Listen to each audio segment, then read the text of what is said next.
ब्रह्मा का पिता है, कौन विष्णु की मां, शंकर का दादा कौन है, हमको दे बता। ये जानने के लिए कृपया सुनिए।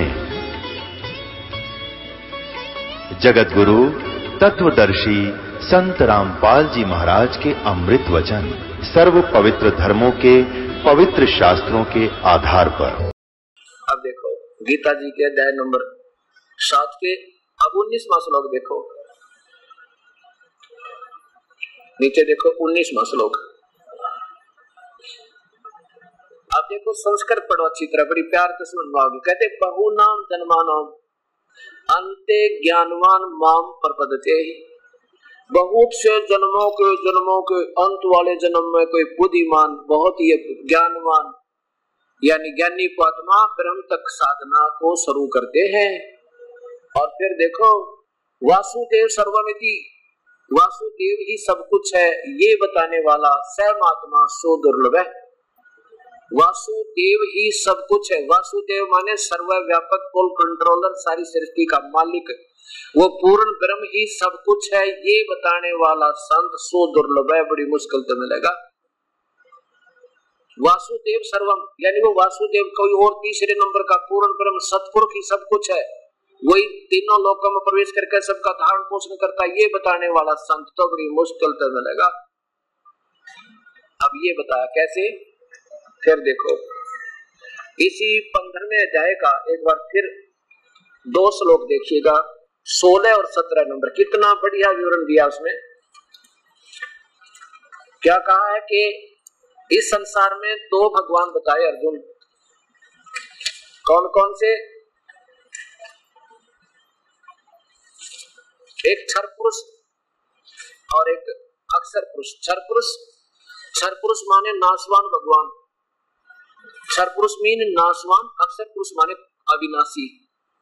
अब जैसे एक तो चीनी का कप हो मिट्टी का, उसका तो सर्वविदित है कि गिरते टूटेगा, टूटते फूटेगा, गिरते ही फूट जाएगा, वो तो क्षर यानी नाशवान है। और अक्षर जैसे स्टील का कप हो, वो अविनाशी धातु है यानी स्थायी धातु है, लेकिन वो भी पूर्ण स्थायी नहीं, क्योंकि उसका भी विनाश होगा, जंग लगेगा, कभी ना कभी चला गया 100 वर्ष में उसकी मिट्टी बनेगी। और तीसरी धातु समझो सोना, उसका अस्तित्व इन स्थितियों से खराब नहीं होगा। ऐसे बताया कि 3 परमात्मा है अर्जुन। एक तो क्षर पुरुष अपने बारे में बता रहा है, और एक अक्षर पुरुष। अक्षर पुरुष माने अविनाशी यानी परब्रह्म, लेकिन ये वास्तव अविनाशी नहीं है, लगे अविनाशी जैसा ही है, क्योंकि इसके लोक और इसके लोक में जो परब्रह्म के लोक में प्राणी है उनकी आयु बहुत लंबी चौड़ी है। यहाँ के तो ब्रह्म भी मर जाता है तब वहाँ के प्राणियों की मृत्यु फिर भी नहीं होती उनकी भी है, लेकिन बहुत लंबी आयु है, इसलिए इसको भी अविनाशी कहा। लेकिन वास्तव अविनाशी तो वो तीसरे नंबर का है, और वही तीनों लोकों में प्रवेश करके सबका धारण पोषण करता, वो वासुदेव है। अब देखो ये पहले ये चित्र फिर देखना होगा। ये दो श्लोक है ना गीता जी के 15वें अध्याय के 16 और 17, ये सारा निर्णय दे देंगे। इसमें क्या कहा है कि ये स्थिति है पूरे परमात्मा सब ब्रह्मांडों की। ये तो है क्षर पुरुष, ये ज्योति निरंजन काल ब्रह्म। इसके तो लोक में जितने जीवात्मा है, चाहे वो जीवात्मा रूप में है चाहे स्थूल शरीरधारी, वो तो शीघ्र उनके स्थूल शरीर नाशवान है और जीवात्मा अविनाशी है। और इसी प्रकार ये परब्रह्म है, ये तो क्षर पुरुष, ये अक्षर पुरुष, ये ब्रह्म, ये परब्रह्म। और इस अक्षर पुरुष के लोक में भी ऐसा ही है, इसमें भी जीवात्मा का स्थूल शरीर नाशवान है, जीवात्मा अविनाशी। ऐसी स्थिति इन दोनों में, लेकिन यहाँ तीसरे में ऐसा नहीं है। जब हम यहाँ चले जाएंगे फिर हमारा शरीर अजरो अमर हो जाएगा, सदा के लिए अविनाशी हो जाएंगे, फिर जन्म मृत्यु नहीं होगी। ये भगवान भी अविनाशी, इसके प्राणी भी, यहाँ की आत्मा जीवात्मा मनुष्य जैसा शरीर अपना, और इस भगवान का भी मनुष्य जैसा शरीर है सतपुरुष का, वो निराकार नहीं है। ये गलत बता रहे थे अभी तक, आपको प्रमाण दूंगा सब चारों धर्मों के पवित्र शास्त्रों में आपके सामने प्रमाण दिया जाएगा, परमात्मा सतपुरुष निराकार नहीं है। इन्होंने देखा नहीं बारा, वैसे तुक्के मारेंगे। अब यहाँ देखो, अब ये क्षर पुरुष, ये अक्षर पुरुष और ये परम अक्षर पुरुष, ये पूर्ण ब्रह्म सतपुरुष, ये काल, ये परब्रह्म और ये पूर्ण ब्रह्म, ये सतपुरुष। अब ये सतीथि गीता जी क्लियर करेगी आपके सामने, देखना। अब देखो इस पवित्र गीता में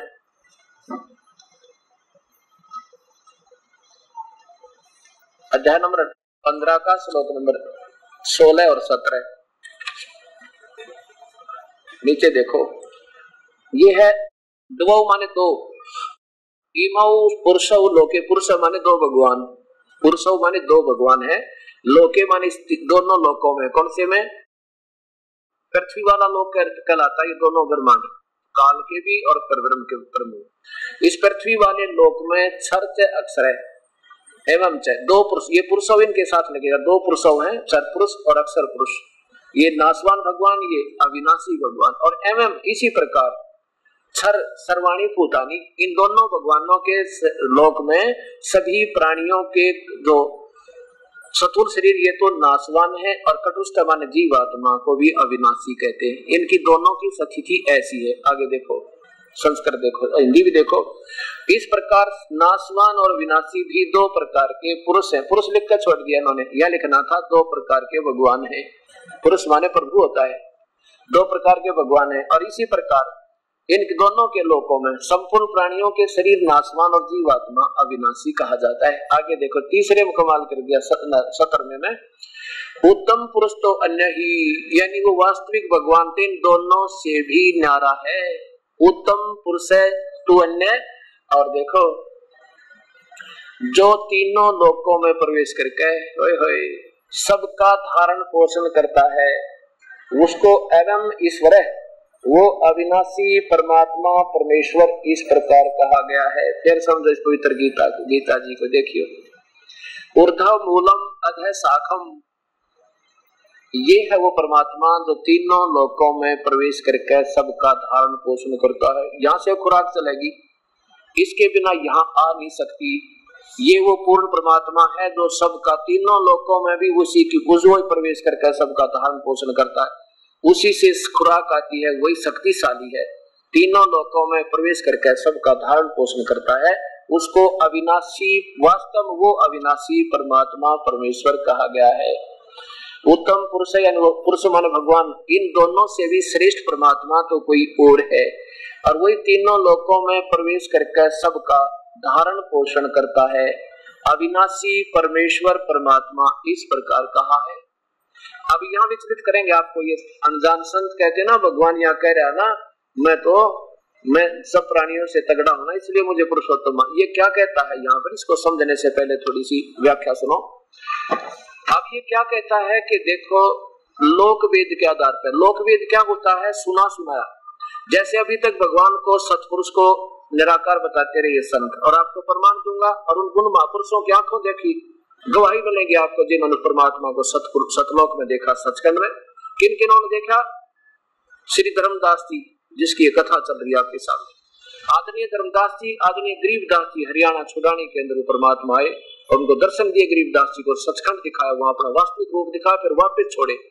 ऐसे आदरणीय गुरु नानक देव जी को बेई नदी से लेकर गए वो परमात्मा, उनकी आत्मा को सचखंड दिखाया, फिर वापस छोड़ा और काशी में जाकर फिर बताया कि काशी आ जाना, मैं वहां दुलाई का काम करता हूँ, आपके सामने प्रमाण दूंगा। गुरु ग्रंथ साहिब के अंदर आदरणीय दादू साहिब को, आदरणीय मुल्कदास जी को, आदरणीय श्री रामानंद जी को, इन महापुरुषों ने आंखों देखा उस परमेश्वर को और बताया कि मनुष्य जैसा है उसके 1 करोड़ रोमकूप में करोड़ सूर्य मिला दे, करोड़ चंद्रमा तो भी फीकी पड़ा रोशनी, इतना तेज उस मालिक का है।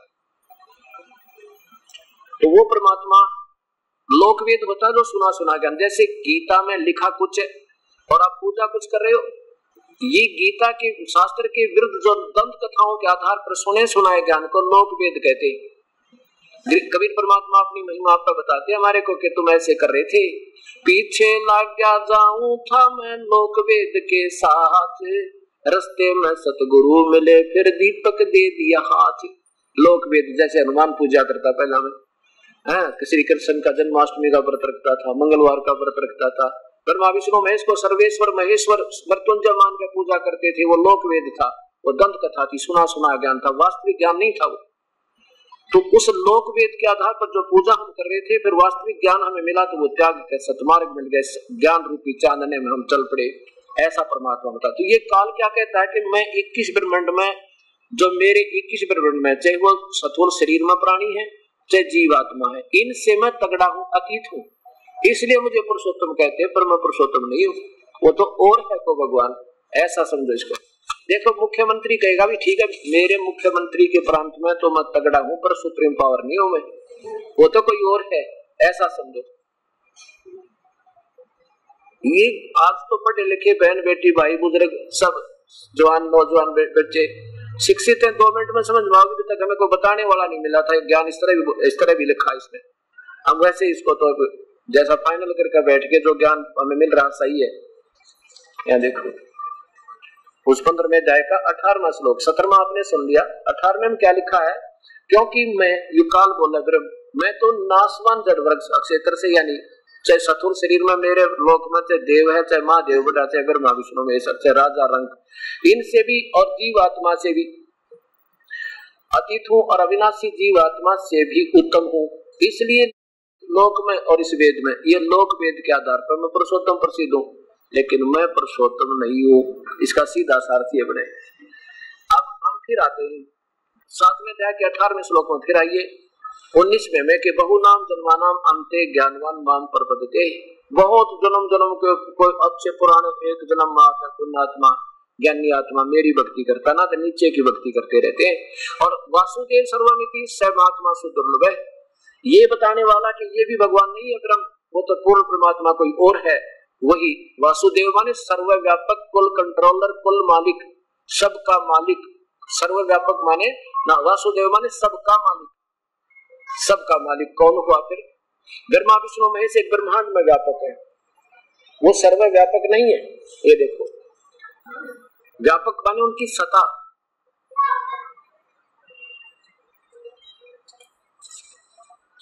अब देखो ब्रह्मा विष्णु महेश केवल एक ब्रह्मांड में 3 लोकों में एक के विभाग में व्यापक है, और इसका पिता, इनका पिता जो काल है, ये इन 21 ब्रह्मांड में अपने अपने क्षेत्र में व्यापक है, ये सर्वव्यापक नहीं, वासुदेव नहीं है। और ये देखिए ये पूर्ण परमात्मा है।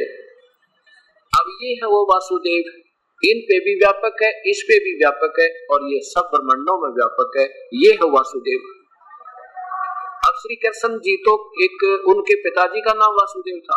अब देखिएगा, अब जैसे भगवान श्री कृष्ण विष्णु के अवतार थे, और श्री कृष्ण जी के पिता का नाम वासुदेव था। वो वेदों में जैसे आजकल कृष्ण नाम रख लेते हैं, तो ये कृष्ण वो थोड़ा है जिसने कंस मारा था। आज वाले जो कृष्ण नाम रख लिए, वो तो उनकी उपमा सुनकर अपने बच्चों के अच्छे नाम समझकर रख लिए। ऐसे वासुदेव वेदों में वर्णन है, उस वेदों के आधार पर उन महापुरुषों ने उन बच्चों के नाम रख दिए। वासुदेव उनके पिता का नाम था, और वासुदेव श्री कृष्ण नहीं है। अब यह क्या बताया है कि वासुदेव सर्वमिति सर्वात्मा सुदुर्लभ है, तो ये बताओगा ना भाई वो वासुदेव है ना, वो है सब कुछ, ऐसा संत तुझे बड़ी मुश्किल से मिलेगा। एक पंजाब का रहने वाला राम राय एक बहुत बड़ा जमींदार था। उनका जैसे गांव में एक और नाम रख लेते हैं, झुमकरा नाम भी था उसका, उर्फ राम राय उर्फ झुमकरा। आज से लगभग ये 300-350 वर्ष पहले की बात। उसमें सिखों में कोई नाम ऐसे, सब नाम ऐसे थे, कृपाराम, राधेश्याम, सीताराम, इस तरह के राम राय। क्योंकि हमारे पूर्वज, पीछे चलिए आप जितना भी पीछे जाओ, हम तो अभी बुद्धि इतनी सीमित होगी से आगे जो सोच ही नहीं सकते। अब 3-3,500 वर्ष पहले कोई हिंदू मुसलमान सिख ईसाई नहीं थे। हम, हमारे पूर्वज एक थे, हम एक पिता की संतान, हमारे कोई रले मिले संस्कार है। उसके बाद आदम जी से के बाद काफी समय उपरांत ईसाई धर्म की स्थापना हुई, उसके बाद मुसलमान धर्म बना, और फिर हिंदू धर्म से ही सिख धर्म बन गया। वो भी 10वें गुरु गोविंद सिंह जी के सामने कोई ऐसी स्थिति आ गई थी, मुसीबत आ गई थी कि मुसलमान जबरदस्ती हिंदुओं को मुसलमान बना रहे थे। वो क्यों बना रहे थे? अब देखो हर चीज का कुछ ना कुछ वो होता, उन्हें मुसलमान बना के मिला था, के लाभ था उनको। ये उन्होंने ये सोच रखा था, उनकी कुरान शरीफ में यही लिखा है जो गीता में लिखा है कि और देवताओं की पूजा करने वालों को काफिर बताया है। और उन्होंने हजरत मोहम्मद जी को जबरदस्ती इस काल के फरिश्ता जबरील ने आकर जबरदस्ती एक काल का ज्ञान भर दिया उसमें। आपको दिखाऊंगा कल शाम को, देखना पूरी हजरत मोहम्मद की जीवन परिचय दिखाऊंगा आपको। और वो काल, वो कौन था? इस काल का भेजा हुआ फरिश्ता था। तो हजरत मोहम्मद भी वही ब्रह्म तक का पुजारी, और उन्होंने ये सोच लिया कि हम जो पूजा कर रहे हैं ये सही है, हमने देवताओं की पूजा त्याग दी, और ये हिंदू भोली आत्मा ये और पूजा करती देवताओं की, और ये गलत है। वो सोचे थे नोथे भी कोई अच्छा काम तो जबरदस्ती भी करवा दे, वो भी अच्छा है, ये जाएंगे नरक में। और वो अपनी पूजा को अच्छा मान रहे थे। अब पता लगा वो भी पूजा काल तक की कर रहे थे, वो उनकी अच्छी नहीं थी, वो मांस खावे। वो हजरत मोहम्मद जी ने कभी मांस नहीं खाया, ये तो इनकी बनावटी बातें, आपको दिखाऊंगा प्रमाण। अब तो बाद में बिगड़ गया कहानी। तो कहने का भाव दास का ये है कि जबरदस्ती हिंदुओं से मुसलमान बनाए जा रहे थे। तो गुरु गोविंद सिंह ने ये कहा भी तुम जबरदस्ती मत करो, तुम अपना ज्ञान दो और हिंदू अपना दे। जिसने सिलेक्ट अच्छा लगे अपने लिए तो अपनी इच्छा का मार्ग है, लेकिन वो अपनी आदत से बाज नहीं आए। तो फिर एक मजबूरी बन गई थी, एक सेना बनाई थी। वो तो बाद में फिर सिख एक वैसे अनुयायियों को सिख कहने लगे, फिर ये मजहब के रूप धारण कर दिया। तो कहने का भाव दास का ये है, अगर हम पीछे जाएं तो हमारा कोई भी मजहब नहीं था। तो कहने का भाव ये हमारा कि राम राय नाम का वो एक वासियर गांव है लुधियाना के पास, वहां का रहने वाला, और उसमें कबीर परमात्मा छुडानी में गरीबदास नाम के एक महापुरुष हुए। उनका जमींदार घर में जन्म था। अब जब वो 10 वर्ष के गाय चराने गए हुए थे तो सतलोक के सचखंड से परमेश्वर आए थे। जैसे गुरु नानक देव जी को मिले थे ऐसे इनको मिले खेतों में, इनकी आत्मा निकाल कर ले गए थे। ये तो मृत समझ लिया था गरीबदास जी को, और इसको शमशान घाट पर चिता पर रख दिया गया था। फिर वापस शरीर में आत्मा छोड़ दी थी परमेश्वर ने, सब ब्रह्मांड दिखा के। तो उसके बाद ये सदग्रंथ जो चल रहा है सामने, उस गरीबदास जी का आंखों देखा, ये गुरु ग्रंथ, ये सदग्रंथ का पाठ चल रहा है। ये गरीबदास जी की आंखों देखी सारी व्याख्या, जैसे गुरु नानक देव जी ने आंखों देखा, उसके बाद महला पहला की वाणी बिल्कुल जो की तो है, जो कबीर परमात्मा ने स्वयं अपनी बताई। वही गीता से मिलती है, वही वेदों से मिलती है, कुरान शरीफ से मिलती है, पवित्र बाइबल से मिलती है। अब तो गरीबदास जी का कोई शिष्य था, उसने उधर जाना पड़ गया पंजाब में। सुबह सुबह बैठ के तालाब के किनारे और वाणी पढ़ रहा था, ये गरीबदास जी की आंखों देखी वाणी परमेश्वर वाली। उस राम राय ने देखा भी बहुत प्यारी वाणी, क्योंकि ये लोग वाणी के बड़े जो ना इनको कसक है, पर पहले से 10 गुरुओं ने बड़ी मेहनत की उस क्षेत्र में, परमात्मा पर आश्रित किया हुआ इन लोगों को। लेकिन अब इनके पास ज्ञान बिल्कुल नहीं है, सारा शास्त्र के विरुद्ध साधना कर रहे हैं। तो उसने जब वो वाणी पढ़ी तो उसके पास ही बैठ गया, इतना प्यार से सुनता रहा कि हम पानी आने लग गया उस राम राय के। जब उस महात्मा, क्योंकि हम एक सुबह जपजी साहिब जैसे होती है ना, ऐसे हमने पवित्र शास्त्र से कुछ वाणियां निकाल कर सुबह के नित्य बना रखे, हम भी पाठ करते हैं और कराते हैं। तो सुबह सुबह वाणी पढ़ रहा था तो उसने पूर्ण अपना कर दिया वो पाठ। तब राम राय ने कहा कि भगत आत्मा, ये किस महापुरुष की वाणी है? तो बिल्कुल आत्मा को खींच रही है। तो उसने बताया हमारे गुरुदेव की वाणी है। क्या ये महापुरुष अब जीव शरीर में है क्या? उस राम राय ने पूछा। खान जी अभी शरीर में है। पूरा पता ले लिया कहाँ है कि संत के दर्शन करते हैं। कहते हैं कि जिन मिलते सुख उपजय और मिटते कोटि उपाद, भवन चतुर्दश ढूंढिए वो परम से नहीं साध। जिन संतों के दर्शन मात्रता आनंद को सत्ज्ञान प्राप्त हो, ऐसे संतों को कहते कहीं मिल जाए उनके दर्शन अवश्य कीजिए। तो वहां से लेकर एड्रेस और चल पड़ा दर्शनार्थ। और गरीबदास जी साधारण वेशभूषा में रहा करते, जैसे गुरु नानक देव जी रहा करते, जैसे रविदास जी रहा करते, जैसे धन्ना जी रहा करते थे, जमींदारा करते थे। अब राम राय के मन में ये थी कि साधु है तो कोई दोने दाने पर बैठा होगा, या गले में कंठी माला मुला डाल रखी होंगी, दाढ़ी केस बढ़ा रखे होंगे, कोई चमटा चमटा ले रखा होगा। वो अपनी सोच से ऐसा सोचकर चला। अब जब गांव में पहुंचा, गांव वाले से पूछा भाई गरीबदास महाराज से मिलना है, गरीबदास नाम। और गांव वाले वो वहां के भांजे थे, गरीबदास से अपने नाम के रहा करते। वो कहने लगे भाई गांव यहाँ तो कोई गरीबदास महाराज है नहीं। एक ने बताया भी मैं बताता हूँ कि सामने चले जाओ, वो सामने उनका मकान है, वहां जाइए। वहां पहुंचे तो उनसे पता लगा कि महाराज जी तो खेतों में गए। सुबह सुबह की बात, 8-9 बजे गर्मियों के दिन। तो उन्हें पूछा भी कितनी देर में आएंगे महापुरुष? कहने लगे जी के पता, आना होता बाजा मौज मालिक की, आना होता शाम तक नहीं आते, वो बैठ जाते वहां, रेट है उनका, झोपड़ी डली है, बड़ा बहुत बढ़िया वृक्ष है। तो राम राय ने सोचा इतनी दूर 300 किलोमीटर आ गया हूँ, 10 कदम और रखता हूँ, ढूंढ लेता हूँ संत को। पता ले लिया कहाँ से होंगे कि सीधा रास्ते चले जाना, आगे एक रेट है सड़क के रास्ते के ऊपर ही, और एक वृक्ष है उसके नीचे झोपड़ी सी, वहां भी बैठ जाते हैं। काफी देर वहां पहुंच चल दिए तो रास्ते में गरीबदास जी पशुओं का चारा सिर पर लेकर आ रहे थे, ऐसे थोड़ा सा। अब राम राय ने पूछा उस परमात्मा से, कहने लगे भाई मैंने गरीबदास जी से महाराज से मिलना है, वो कहाँ से है उनका स्थान? अब वो तो अंतर्यामी थे, उन्हें सोचा अगर मैं कह दूंगा ना मैं हूँ गरीबदास तो ये वापस हो लेगा, बात भी नहीं करे मेरे थे, क्योंकि उसने सोच रखा कि साधु तो पता नहीं कैसे होते। तो गरीबदास जी कहने लगे आजा भक्तात्मा मेरे साथ आजा, मैं मिलाऊंगा आपको उनसे, आजा मेरे साथ। वापस कर दिए। अब जब पहुंचे गरीबदास जी अपने मकान पे तो वहां आसपास गांव के काफी लोग इकट्ठे हो गए, 10-12 आ जाते थे सेवक।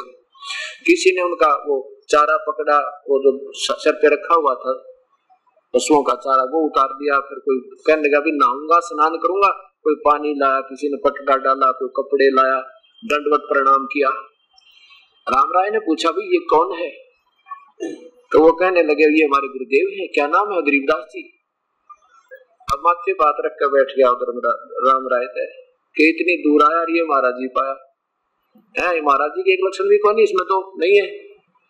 अपने मन में इतना तंग हो गया कि देख एक मूर्ख के कहने से चल पड़ा और कहाँ आके खड़ा हो गया, खोदा पाड़ने के लिए चुया, ऐसे समझ उसमें बैठ गया। गरीबदास जी स्नान करने लगे तो स्नान करके फिर क्या धोती बांधते, हरियाणा में उस साइड में ज्यादा, तो धोती का एक बेल्ट बना देते कपड़े की, उसके ऊपर का बांधने के लिए, ऐसे उसी का कोई हिस्सा होता थोड़ा। तो गरीबदास जी ने एक चोट लगी ऐसा बहाना बना लिया कि झुमकरा एक बार आइए भाई मेरे पास। जब उसने झुमकरा कहा ना, जब तो कुछ तो चिंता हुई मेरा ये नाम इनको कैसे मालूम। राम राय तो चलो मैंने बता दिया भाई। कहने लगे झुमकरा इधर आ मेरे पास। कहा ये काम कर भाई, मेरी उंगली का चोट लगी, मेरे से आज ये धोती का जो है ना ये बेल्ट नहीं बंध रहा, इसकी गांठ लगा दी। अब ऐसे गरीबदास जी के चारों तरफ के वो गांठ धोती बांध कर ऐसे करी ना, शरीर के अंदर से निकल के वो धोती और उसका गांठ लगी ऐसे। राम राय ने सोचा उल्टा पल्ला पकड़ लिया तो इसका हिस्सा उल्टी गांठ लगी, अब फिर लगाता हूं। अब दूसरी बार फिर ऐसा ही चारों तरफ से लाके किया और गांठ लगाई तो शरीर के अंदर से निकल गया, गांठ धोती का लग गया। तीसरी बार फिर उन्होंने सोचा भी जल्दी करके तेरी ये बात क्या बिगड़ गई है, कैसे हो रहा। जब तीसरी बार भी ऐसे जब हो गया, जब परमात्मा ने कहा, क्योंकि वो विष्णु जी के उपासक थे, राम राय जी विष्णु जी के 1 नंबर उपासक थे, तब वो सोच क्या रहा था कि मैं भी 800-900 बीघे का जमींदार हूँ, ये भी 1000-2000 बीघे का जमींदार मेरे जैसा ही, तो मैं कहाँ आके फंस गया, ऐसे मन में कल्पना थी। तब वो गरीबदास जी कहने लगे झुमकरा मैं तो तेरे जैसा आदमी हूँ भाई, ये गांठ नहीं लग रही, क्या बात है तेरे से। जब ऊपर को देखा ना, विष्णु का रूप बन गया परमात्मा, चरणों में गिर गया, वो महापुरुष के चरणों में गिर गया, न बोले परमात्मा मुझे ज्ञान नहीं था। गरीबदास जी कहने लगे नादान, तुमने संत की पहचान नहीं, तुम तो आडंबर से प्यार करते हो, उनके ज्ञान से नहीं। बैठ गए 2 घंटे सत्संग सुनाया मालिक ने, वो सारी कहानी सुनाई सतलोक की सचखंड की। कहते तुम गुरु ग्रंथ साहब के तुम निकट भी नहीं हो, जो उसमें वाणी लिखी है, आंखों देखा उस परमात्मा को, तुम निकट भी नहीं उसके। तो तब वो कहने लगा सारी कथा सुनकर, ये सृष्टि रचना की, हम कौन है, कहाँ है, कैसे थे, क्या कैसे फंसे काल के जाल में। तब गीता जी के वह सुनाई कहानी। तब राम राय कहता है परमेश्वर ये ज्ञान आज तक हमारे को किसी ने बताया नहीं, हे परमात्मा ये कहाँ छुपा था अभी तक। कहने लगे भाई बताने वालों ने बताने की चेष्टा तो की पर मानते नहीं आप लोग। जब गुरु नानक देव जी को परमात्मा के साक्षात्कार हुआ सतलोक में, और जब वापस आ गए तो उनके माता पिता ने भी नहीं मानी उनकी कहानी को। अब झूठ बोल रहे तुम कि पागल हो गया क्या, तो ब्रह्मा विष्णु महेश से भी अलग बताता है क्या। उन्होंने भी नहीं माना उस परमेश्वर की बात, उस परमेश्वर की आंखों देखी कहानी को, लेकिन वो मानने वालों ने माना, लेकिन बाद में ज्यादा मानते हैं, वर्तमान में कम मानते। तब क्या बताया गरीबदास जी ने, क्यों नहीं आपके तक ये पहुंचा? पहले तो इनको ज्ञान नहीं जिनके तुम आश्रित हो बैठे।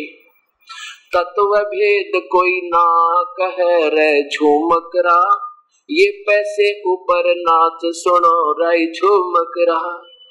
ये संतों के पास तत्व भेद तो है नहीं, इन्हें तो चवन्नी बनाने तो मतलब अपना, इनका तो पैसे के ऊपर नाच है भाई। ये तत्व भेद कह नहीं सकते, ये नहीं कह सकते गीता में लिखा श्राद्ध मत निकालो, पत्र मत पूजो, क्योंकि एक भी नहीं पाओ इनकी भीड़ में, ये सब भाग जाए इनके। और दास यही बताएगा जो इसमें लिखा, चाहे दो भी मत आओ, क्योंकि हमने परमात्मा से डर लगता है। एक लफ्ज भी नहीं कह सकता ये दास गलत, क्योंकि उसका सिर पर पंजाब है। और एक दिन आपके दिखा दूंगा, ये सारा समाज सब एक हो जाएंगे, लगो चाहे 10 वर्ष लगो चाहे 20 वर्ष, जब सत्य ज्ञान सबके सामने आएगा। तो कहते हैं ये तत्व भेद कोई ना कह रहे झूमकरा, ये पैसे ऊपर ना सुनो रहे झूमकरा। और फिर यही वाणी बोली जो गीता में लिखा है, करोड़ों में कोई है नहीं रे झूमकरा, अरबों में कोई गर्क सुनो रे झूमकरा। करोड़ संतों में नहीं मिलेगा तुझे सतमार्ग के बताने वाला, करोड़ संतों में, अरबों में कोई एक पाओगा। गर्क, गर्क माने ज्ञान भी पूरा और फिर समाधान भी पूरा, सही विधि भी पूजा की, कहते ऐसा संत अरबों में मिलेगा तुझे। अब देखो एक गांव में 5000 की आबादी हो, 5000 की आबादी में 4000 गुरु पाओगे, 4000 गुरु पाओगे गांव में।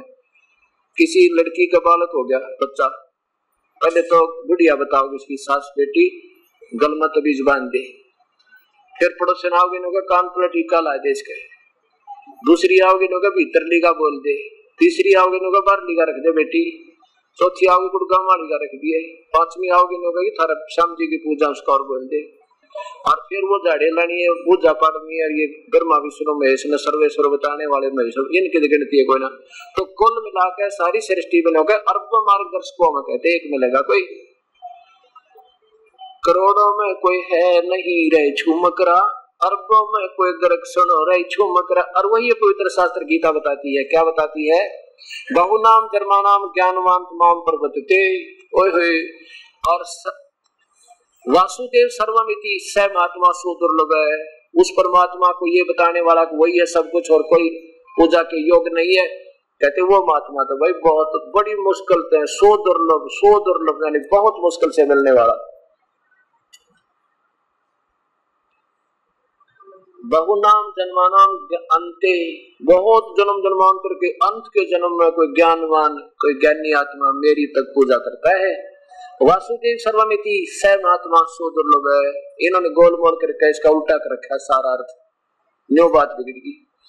अब देखो फिर 20 से लिंक होता है इनका 15 से। यहाँ देखिए क्या बता है कि माया के द्वारा त्रिगुणमयी माया, रजगुण ब्रह्मा, सतगुण विष्णु, तमगुण शिव जी, इन ये आन देवता माते के द्वारा जिनका ज्ञान हरा जा चुका है, वो असुर स्वभाव को धारण किए, वे राक्षस स्वभाव को धारण किए, मनुष्यों में नीच दूषित कर्म करने वाले मूढ़ा मूर्ख लोग मुझे नहीं बजते अर्जुन।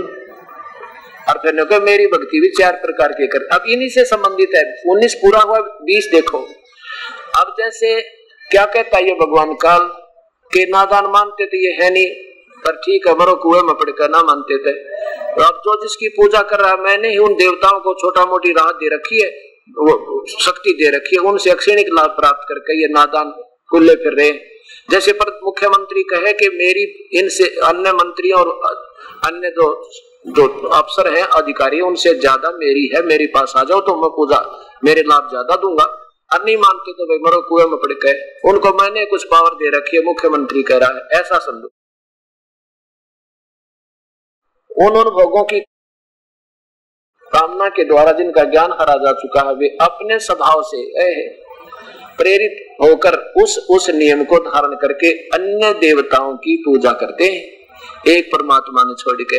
आगे देखो अन्य भगवान, देवता माने भगवान और भगवानों की। अब 21 में देखो, जो सकाम भक्त जिस देवता के स्वरूप को श्रद्धा से पूजना चाहता है, उस भगत की श्रद्धा में उसी देवता में स्थिर कर देता हूं। ना माने तो मर ले भाई, जा वही पूज ले, और क्या करे। आगे देखो 22 में क्या लिखा है कि वह पुरुष उस श्रद्धा से युक्त होकर उस देवता का पूजन करता है और उस देवता को मेरे द्वारा ही विधान किए हुए इच्छित भोगों को निसंदेह प्राप्त करता। जैसे मुख्यमंत्री कहे कि जैसे मंत्री को मैंने एक विभाग दे रखा है और मेरे दिए हुए को कुछ वो तुम्हें लाभ दे देता, पर पूर्ण नहीं है। आगे देखो इसमें 23 में कमाल कर दिया। 23 में, परंतु ये 23वां है, परंतु यहां सारा निचोड़ कर दिया। परंतु उन मूर्खों का, उन अल्प बुद्धि वालों का, मूर्खों का यह फल नाशवान है। देवताओं के पूजने वाले देवताओं को प्राप्त होते हैं और मेरा भक्त। अब देखो यहां गड़बड़ कर रखी इन्होंने, चाहे जैसे भी बजे, चाहे ऊपर ने शर कर का बजा, चाहे थोड़े न करके, ऐसा थोड़ा ही कोई बात ही। मेरे भक्त, माम भक्त माने मेरा भक्त, चाहे जैसे भी बजे, चाहे माता दो का, चाहे कनागत का दसरा तो कैसे बजे, ये आमीन को पढ़ते रहे। लेकिन ये लिखा है मत भक्त, मेरा भक्त, बस मुझको ही प्राप्त होता है। अब ये हो गए आपके 23 क्लियर हो गए। 24 में देखो अब क्या बताता है कि ये काल कहता है कि बुद्धा बुद्धिहीन मेरे अनुतम अविनाशी परम भाव को नहीं जानते। अनुतम माने घटिया। क्या है इसका अटल नियम है अविनाशी कि मैं कभी किसी को एज इट इज, जैसा मैं हूं, कभी दर्शन नहीं देता। ये मैंने कसम खा रखी है। व्यक्तिम नहीं जानते, भाव को ना जानते हुए देखो अव्यक्त का अर्थ होता है, व्यक्ति माने आकार जो का तू, अव्यक्त मैं कभी एज इट इज के सबके सामने नहीं आता, इसलिए मुझको अव्यक्त को, अव्यक्त माने निराकार मान रखा है इन्होंने। अव्यक्त माने ये निराकार कहते नहीं, अव्यक्त की परिभाषा होती है वो है तो जो का तो मनुष्य जैसा, पर वो कभी किसी को दिखाई नहीं देता प्रत्यक्ष रूप में, इसलिए उसको अव्यक्त कहा कि मुझ अव्यक्त को मैं हूं तो व्यक्तिगत रूप में, लेकिन मुझ अव्यक्त को माम माने मुझे, ये मनुष्य की तरह मुझे ये कृष्ण मान रहे हैं, मैं कृष्ण नहीं हूं। इसका सीधा अर्थ है मुझे अव्यक्त को, यानी कभी आकार में नहीं आता, मनुष्य की तरह दिखाई नहीं देता, उसको व्यक्ति मान रहे हैं, व्यक्ति भाव प्राप्त हुआ मानते हैं। मुझे ये कृष्ण मान रहे हैं, मैं कृष्ण नहीं हूं, मैं व्यक्ति नहीं हूं। आगे देखो क्यों?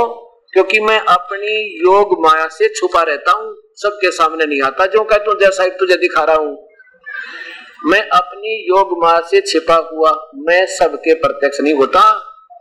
और ये मूर्ख, ये अज्ञानी जन समुदाय मुझे जन्म रहित को, अविनाशी परमेश्वर को जन्म नहीं जानता, जन्म ने मुझे नहीं जानता, मेरे इस भाव को, ये तो वैसे लगता है मुझको जन्मने मरने वाला समझता है, अर्थात मुझे ये कृष्ण मान रहे हैं, ये इसलिए मान रहे हैं, मेरे सही नियम से परिचित नहीं। आगे देखो 26 में, अर्जुन पूर्व बीते हुए को और वर्तमान में सचित सब आगे होने वाले और सब भूतों को, प्राणियों को मैं जानता हूं, परंतु मुझे कोई भी नहीं जानता। सब ये तो वैसे लिखा, कोई नहीं जानता। जैसे ही पिता की उत्पत्ति ने बच्चा के जाने, और पिता बच्चे की उत्पत्ति बता दे, उसका जन्मदिन, डेट ऑफ बर्थ बता दे, सारी कहानी बता दे। अब जैसे काल से 21 ब्रह्मांड में उत्पत्ति दुर्गा और काल से हुई, अब ये कहता मैं सबकी जानता हूं पर मेरी उत्पत्ति को कोई नहीं जानता। इसका मतलब उत्पन्न तो हुआ ये भी। कल कहानी सुनाऊंगा आपको, सृष्टि रचना दाना दाना गिनवा कर वेदों में प्रमाण दूंगा आपको। ये काल की उत्पत्ति पूर्ण परमात्मा पूर्ण ब्रह्म से हुई। आगे देखो अब 26 27 देखो, ये 3 श्लोक सुना के फिर 8वें अध्याय के आपको 10 श्लोक सुनाकर आज का सत्संग समापन होगा। ये सारा कुछ कोई नो ना सोचा ये महाराज जी तो अपने अपनी समझ में आते वो श्लोक सेलेक्ट कर लेते हैं इसलिए सुना, नहीं, अब कंटिन्यू सुना रहा हूं आपको, हर एक आपके सामने हृदय में पहुंच जाएगी ये कहानी। देखिए अब इसमें 27वां होगा, 28वां देखो, 26 सुन लिया आपने, 27 देखो, 27। हे अर्जुन, भारतवंशी अर्जुन, संसार में इच्छा और द्वेष से उत्पन्न सुख दुख आदि द्वंद्व मोह से असंपूर्ण प्राणी अत्यंत अज्ञानता को प्राप्त हो रहा। आगे देखो 28 में, परंतु निष्काम भाव से श्रेष्ठ कर्मों का आसन करने वाले जिन पुरुषों के पाप नष्ट हो गए, यानी सत भक्ति करेंगे उनके पाप नष्ट हो जाएंगे, तो वो राग द्वेष जनित द्वंद रूप मोह से मुक्त दृढ़ निश्चयी भक्त मुझे भजते हैं। अब देखो क्या कहते हैं, ब्रह्म तक की साधना जो पुण्य आत्मा है वही करते हैं। लेकिन आगे देखो फिर, और जिसने पूर्ण ज्ञान हो जाएगा ना, फिर वो यहाँ नहीं रहेगा मेरे पास, वो तो यहाँ से छूटने की पीछा छुटा है। 29 में देखो कि जरा मरण मोक्षाय, जरा मरण माने यहाँ से जन्म और मृत्यु से छुटकारा पाने के लिए ही माम आश्रित यतंती, ये मेरे इस ज्ञान का आश्रित करके जो मैं ज्ञान बता रहा हूँ, और फिर वो पुण्यात्मा जिनको पूर्ण ज्ञान हो गया, मेरा भी पता लग गया मैं काल हूँ और मेरी भक्ति भी अनुत्तम है, वो परमात्मा कोई और है, इसलिए सारे अधिदेव अदातम अधिभूत का सारा ज्ञान जिसना हो गया, वो तो फिर यहाँ से जन्म मृत्यु से छूटने की कोशिश करते हैं, और वो तत्ब्रह्म उस परमात्मा को जान चुके हैं। वो कौन है?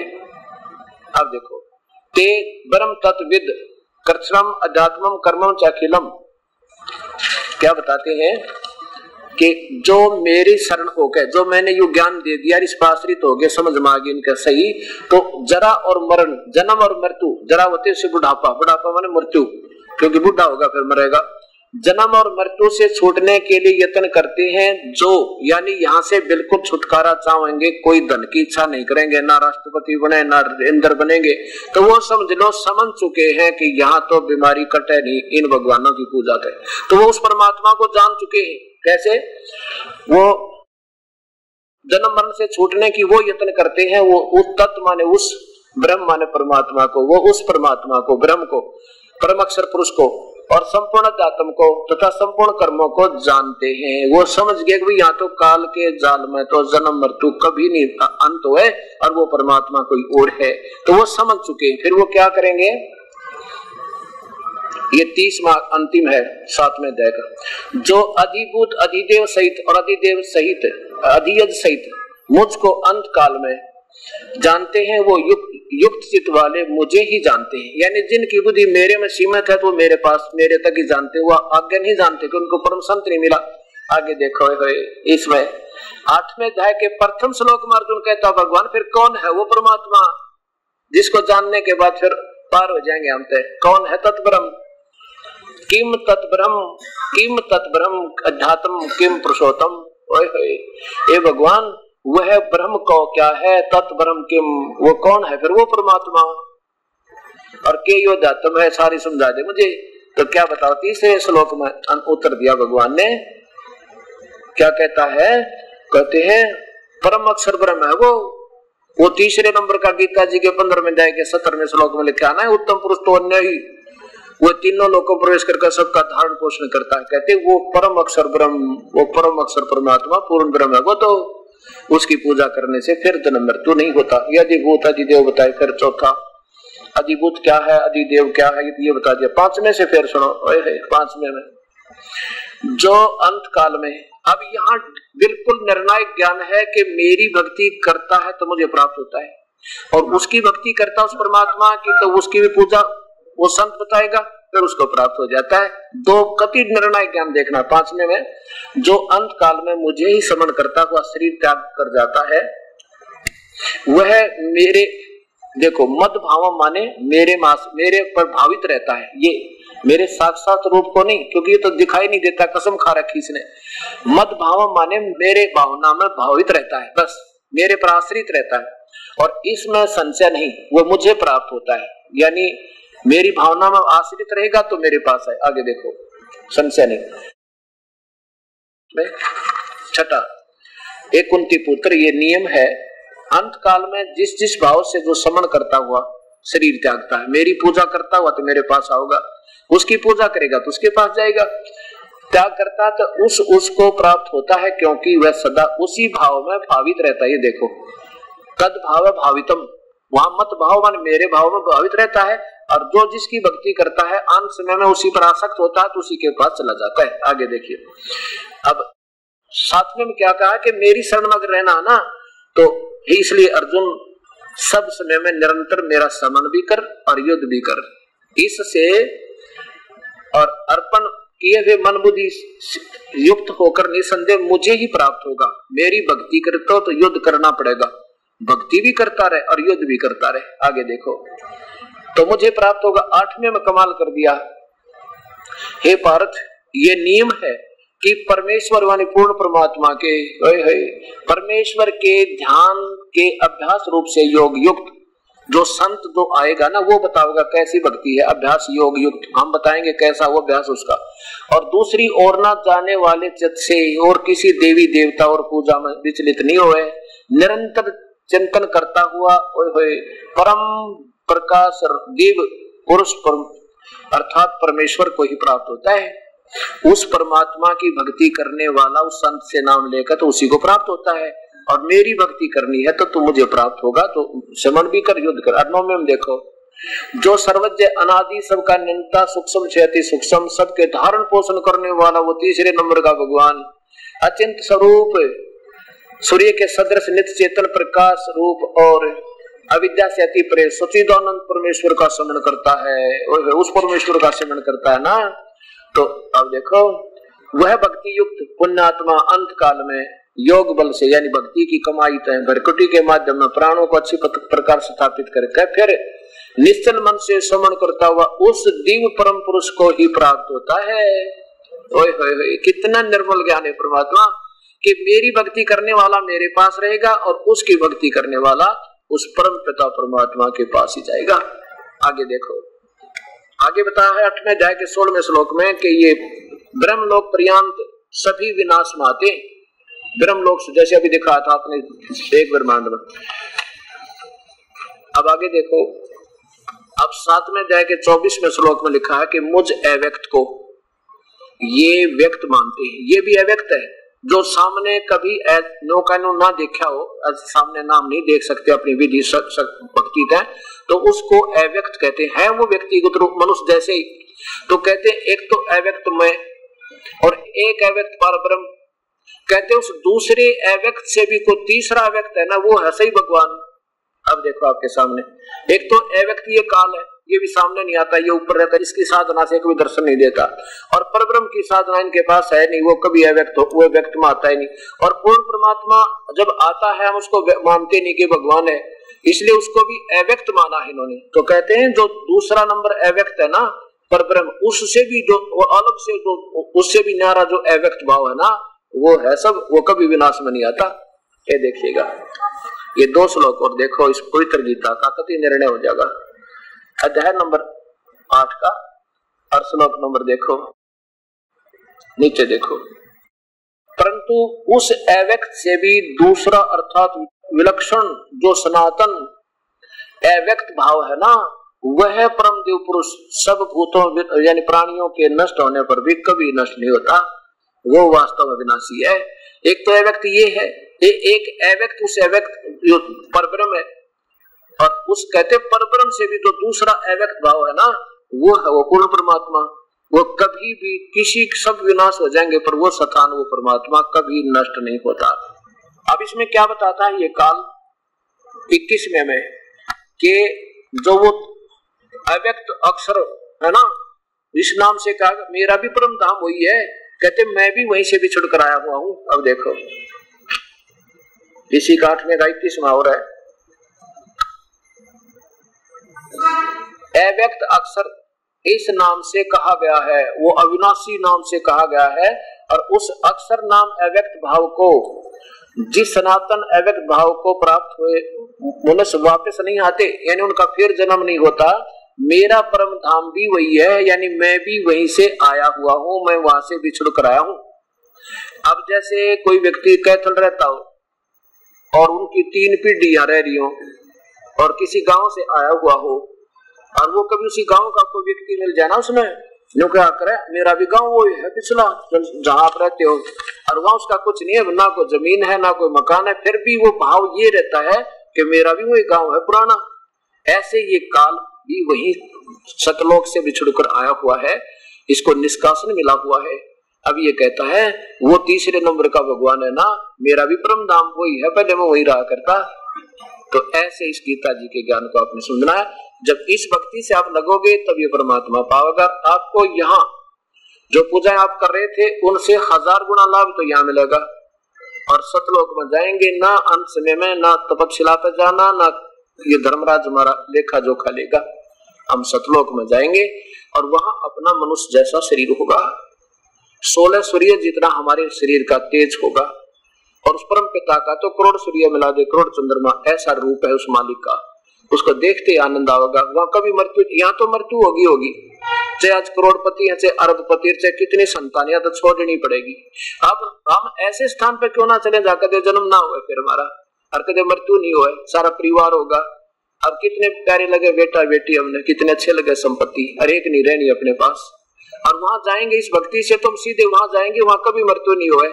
और इससे बढ़िया प्यार कोई काम नहीं था। शारदम परमात्मा का चिंतन कहते, शंखों लहर मेर की उपजे, कैर नहीं जा कोई, अरदास गरीब अचल अविनाशी सुख का सागर सोई। वहां कोई कष्ट नहीं, इस जीव को सदा सुखी रहते हैं। कहते वहां चलो, बोलो सतगुरुदेव की जय। परम पिता परमात्मा, सारी सृष्टि के रचनहार, कुल मालिक, पूर्ण ब्रह्म सतपुरुष, अकाल मूर्त श्री कबीर परमेश्वर, आदरणीय कबीर परमेश्वर अपने सतलोक सचखंड को त्याग कर इसके काल के लोक में आते हैं और अपने निज स्थान का स्वयं ही ज्ञान हमें कराते हैं। हमें ये याद दिलाते हैं कि तुम यहाँ के रहने वाले नहीं हो, आप सब मेरी संतान हो, मेरे बच्चे हो। तुम पहले सतलोक में रहा करते थे, सचखंड में रहा करते थे, और यहाँ इस काल के जाल में फंस गए हो अपनी नादानी के कारण। और फिर हमें याद दिलाते हैं कि तुम वहीं चलो जहां से तुम बिछड़े हो, जहां जाकर के आपको पूर्ण सुख होगा। और यहां तुम्हें कभी सुख नहीं हो सकता। क्या बताते हैं परमात्मा कि जब ये प्राणी मानव शरीर प्राप्त करता है, उसमें बचपन में जब ये होता है तो इसकी ये तमन्ना होती है कि जवान होकर अच्छा कोई कारोबार करूं या कोई उच्च पोस्ट प्राप्त करूं, उसके लिए कोई शिक्षा ग्रहण करता है। फिर सोचता है संतान, शादी होगी, फिर संतान होगी, अपने संतान को अच्छी शिक्षा दूं, इसको अच्छा रोजगार मिले, परमात्मा इसके ऊपर मेहर रखे। शादी भी हो जाती है, संतान भी हो जाते हैं। फिर मन में आती है परमात्मा इनका संतान हो, संतान का फिर संतान यानी पोते और पोतियां, दोते और दोहतियां हमारे हो, हमारा वंश चले। वो भी कर्म आधार पर हो जाती हैं। फिर ये प्राणी सोचता है कि बस अब तो मेरा जीवन सफल हुआ, परमात्मा बेशक मुझे उठा ले। अब संतों के दृष्टिकोण से देखा जाए तो वो तो जीवन व्यर्थ हो गया, सफल नहीं हुआ। जैसे जो कुछ भी अपने जीवन में हमें प्राप्त होना है वो हमारे ही संस्कार हमारे पहले से निर्धारित होते हैं, और उसी के आधार पर संतान और फिर उसी के आधार पर रोजी और रोटी प्राप्त होती है। कोई ये सोचते है कि मैं कर रहा हूँ, मेरे करने से होती है, मैंने मेहनत की तो शिक्षा ग्रहण की, शिक्षा ग्रहण करके मैं उच्च पोस्ट प्राप्त किया, आज मुझे सुख हुआ। या कोई सोचता है कि मैं अधिक मेहनत करता हूँ इसलिए मेरे पास धन घना हो गया। नहीं, ये आपकी भूल है। जो कुछ भी होना था परमात्मा ने पूरा निर्धारित करके आपके साथ अंकित करके आपके मस्तिष्क में भेज रखा है। उससे कम और ज्यादा नहीं हो सकता। कब तक नहीं हो सकता? जब तक हम परम पिता परमेश्वर पूर्ण ब्रह्म समर्थ की शरण में नहीं आएंगे, तब तक तो हमारा जीवन पिछले प्रारब्ध के आधार पर चलेगा। अब जैसे शादी होते ही विशेषकर बच्चों की एक तमन्ना होती है परमात्मा लड़का हो पहला। ये अपनी ही सोच से हमने लड़के और लड़की में इतना अंतर मान रखा है, हम लड़के को ज्यादा महत्व देते हैं। वैसे तो ऐसा नहीं होना चाहिए, हमने पुत्र और पुत्री को समान दृष्टि होनी चाहिए। प्रभु की रजा से लड़का हो चाहे लड़की, उसकी एक देन समझ के स्वीकार करना चाहिए और कभी मन में ये भी नहीं आना चाहिए लड़के में और लड़की में अंतर है। लेकिन हम समाज में ऐसे में रह रहे हैं कि उनमें एक विशेष व्यवस्था आस्था ये बनी होती है कि लड़का हो, लेकिन लड़का ना होकर के लड़की हो जाती है। तो दूसरी फिर ये होता परमात्मा अब तो मेर करेंगे लड़का ही हो, और वो भी लड़की हो जाती है। तीसरी बार भी सोचते हैं परमात्मा अब तो रजा बख्शेंगे, वो भी लड़की हो जाती है, लड़का नहीं हुआ। तो इससे क्या हुआ कि ना तो हमारा किया हुआ ना हमारा चाहा हुआ वो हुआ हुई जो मालिक ने करना था। इसलिए जो भी आज आपको कोई संपत्ति या संतान उपलब्ध है, आपका पिछला संस्कार है और वही होना है, वही होगा, उसमें कोई चेंज नहीं होगा। हाँ, चेंज उसमें बदलाव हो सके जो परम पिता पूर्ण ब्रह्म की शरण में हम आ जाएंगे, उसका विधिवत साधना से जुड़ जाएंगे, फिर वो समर्थ हमारे कर्म के अंक को चेंज कर सकता है। कौन है वो पूर्ण ब्रह्म, वो सतपुरुष अकाल मूर्त है। उससे नीचे के जितने भी भगवान परब्रह्म ब्रह्म और ब्रह्मा विष्णु महेश, ये जीव के कर्म को नहीं चेंज कर सकते, उसमें कोई बदलाव नहीं कर सकते। ज्यों का त्यों पुण्य के स्थान पर पुण्य मिलेगा और पाप के बदले में उसका पाप ही मिलेगा, आपको कष्ट मिलेगा।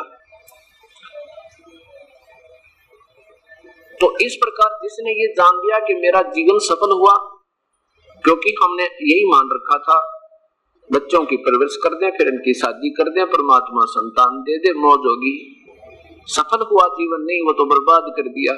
इसके साथ साथ एक जरूरी कार्य और था जो नहीं किया।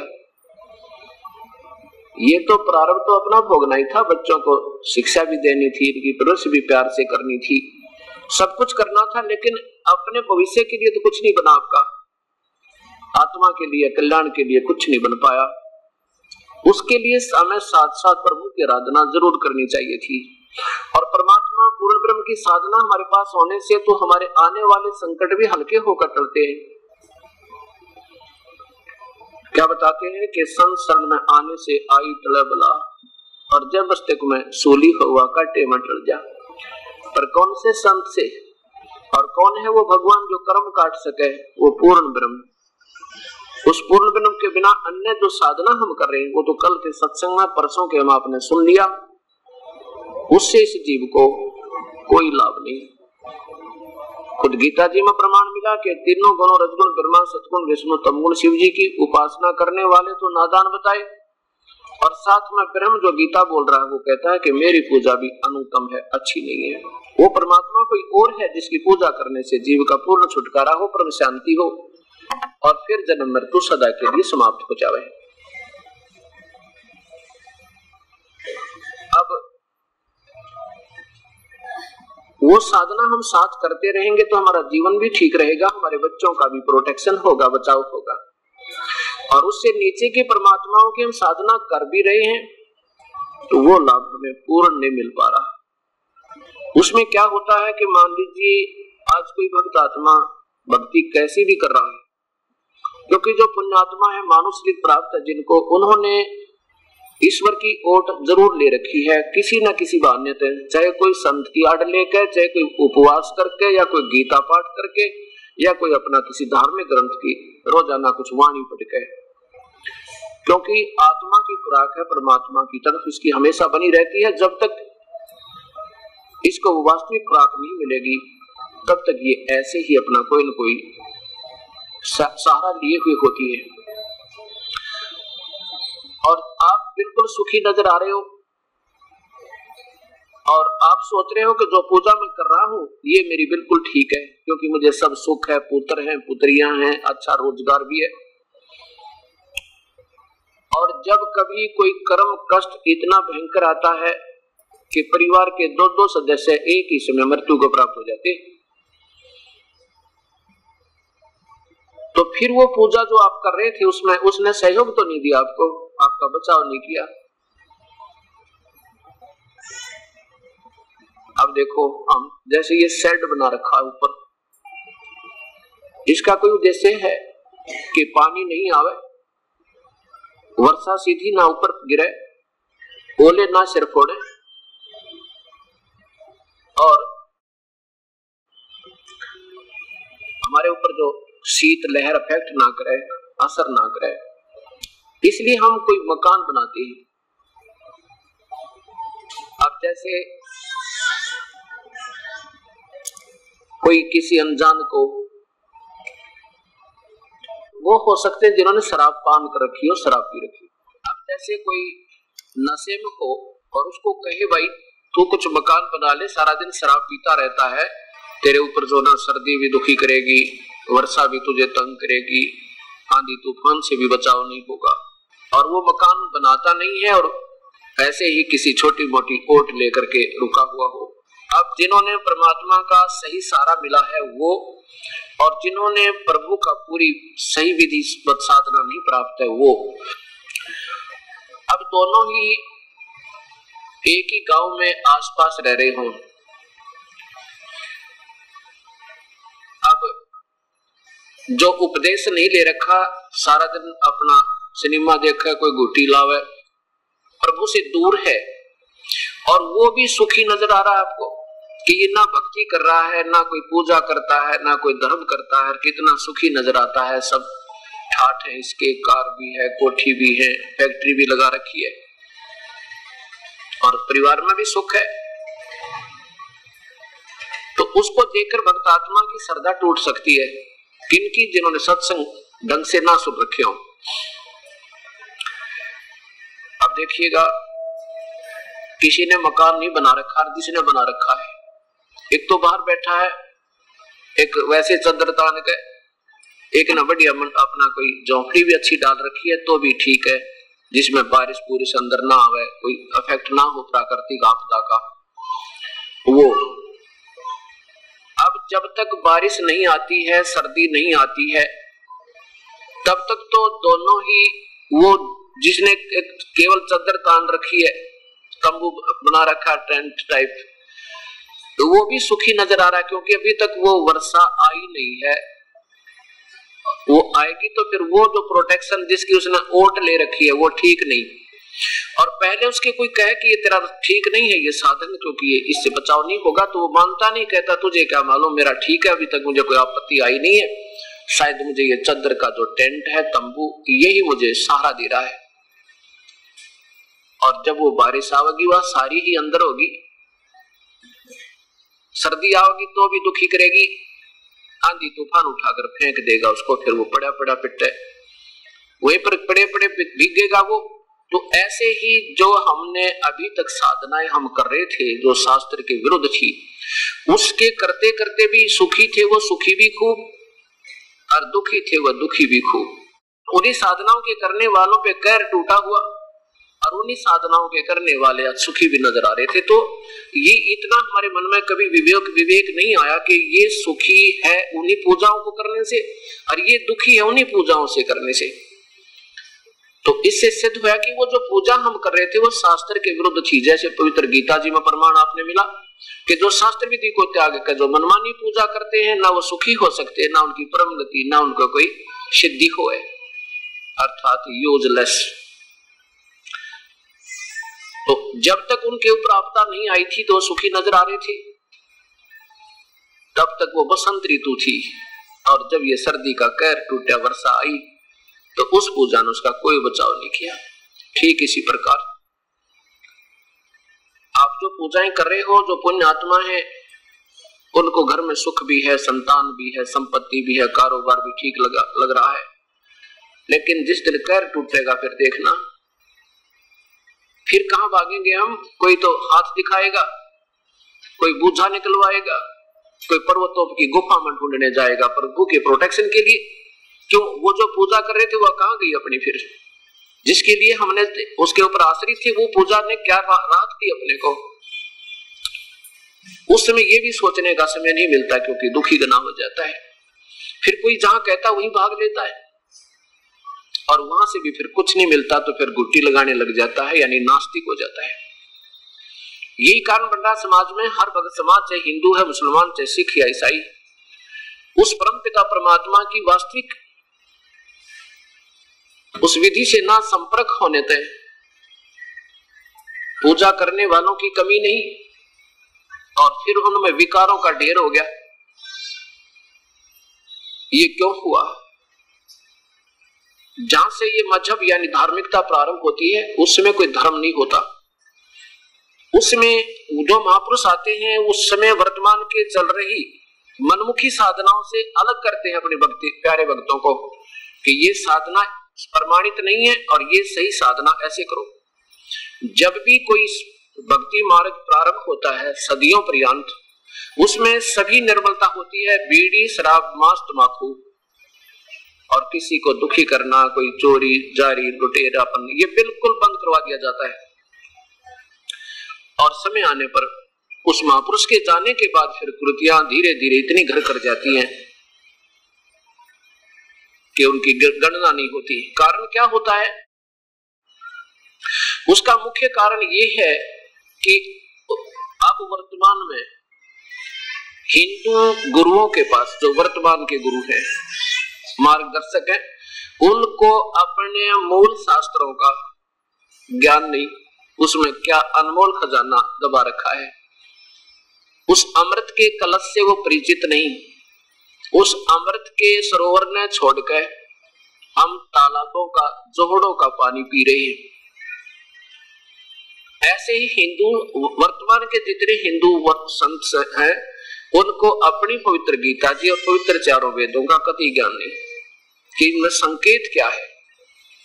वैसे तो चारों वेदों को, पवित्र गीता जी को हम किसी का शास्त्र नहीं कह सकते, किसी का धर्म विशेष का। ये तो पवित्र शास्त्र उस समय लिखा गया था जब ना कोई हिंदू था, ना मुसलमान, ना सिख, ना ईसाई। ये केवल एक मानव मात्र के लिए। और हमारे पूर्वज पहले एक थे, दो नहीं थे, ये चार नहीं थे। हमने वहां बुद्धि जाएगी ना तब बात बनेगी। अब तो हम अलग अलग होकर बैठ गए। हमने उस परम पिता के, उन हमारे पुराने जो पूर्वज हैं, जहां से कोई मजहब प्रारंभ होता, उनकी उन क्रियाओं पर फिर आना होगा। वो कैसे थे, वो क्या किया करते थे, वो क्या मार्गदर्शन करते थे।